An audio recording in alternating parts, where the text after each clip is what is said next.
അപ്പൊ നമ്മള് സെക്യൂരിറ്റി പെടുക്കാൻ പോണ ഗ്യാപ്പിൽ അകത്ത് കയറുന്നു, കൊള്ള നടത്തുന്നു, രക്ഷപ്പെടുന്നു. അതാണ് പ്ലാൻ. ഡേയ്, സെക്യൂരിറ്റി പെടുക്കാൻ പോണ ഗ്യാപ്പിൽ നമ്മൾ കൊള്ള നടത്തി രക്ഷപ്പെടുന്നു. അയാൾ പെടുക്കാൻ പോയില്ലെങ്കിൽ ഇപ്പൊ എന്തിനും പെടുക്കാൻ പോയില്ല. എന്താണ് മണ്ടത്തോടാ പറയുന്നത്? പെടുക്കാൻ പോകാത്ത മനുഷ്യരുണ്ടാ? മുട്ടൂല്ലേ?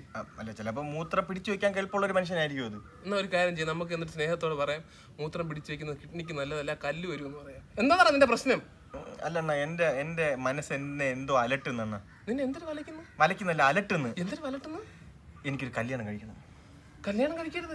എന്നെ പോലെ സിഗ്മയായിട്ട് ജീവിക്കടാ. നോ വുമൺ നോ ക്രൈ എന്നാണ് ബോബ് മാർലി അടക്കം പറഞ്ഞു. ഇല്ല അണ്ണാ, എന്റെ ജീവിതത്തിൽ ഒരു പെണ്ണിന്റെ കുറവുണ്ട്. നിന്റെ ജീവിതത്തിൽ ചെവിക്കുറ്റിക്ക് 2 അടിയുടെ കുറവ് മാത്രമേ ഉള്ളൂ. പിന്നെ നിനക്ക് കുറച്ച് ബുദ്ധി കുറവുണ്ട്, വേറെ ഒരു കുറവില്ല.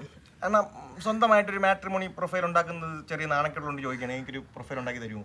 ഞാനാരാണ് നിന്റെ അമ്മേ? അവന് പ്രൊഫൈൽ ക്രിയേറ്റ് ചെയ്ത് കൊടുക്കണം പോലും. അണ്ണാ, അമ്മയടുത്ത് പറഞ്ഞു നോക്കി, രക്ഷയില്ലാത്തതുകൊണ്ടാണ് ഞാൻ ചോദിക്കുന്നത്. നിങ്ങൾ എന്റെ അച്ഛൻ സ്ഥാനത്ത്. നീ പിന്നെ അനാവശ്യം പറയല്ലേ? പെണം കണ്ട ഇങ്ങോട്ട് എടുക്കും. നിനക്ക് എത്ര ഹൈറ്റ് ഉള്ള പെണ്ണ് വേണം? ഹൈറ്റ് ഒന്നും ഇടയിൽ കുഴപ്പമില്ല, ഹൈറ്റ് വേണ്ട. ഹൈറ്റ് ഇല്ലാത്ത പെണ്ണ? എന്തൊരു 2 ഡയമെൻഷണൽ പെണ്ണ? ഒരു പെണ്ണിന് മിനിമം ഹൈറ്റ് കാണും, ഒരു 3 അടിക്ക് മുകളിലോട്ടൊന്നും നോക്കിട്ടാ. 3 അടി. ഓ, അത് നിന്റെ ജോലി എന്തിനു കൊടുക്കാൻ? കൊള്ളക്കാരനെന്ന് വെച്ചാൽ ചിലപ്പോൾ ഇൻട്രസ്റ്റ് കുറയുകയും. അല്ലടാ, നിനക്ക് കളക്ടർ മോൾ ആലോചന വരും.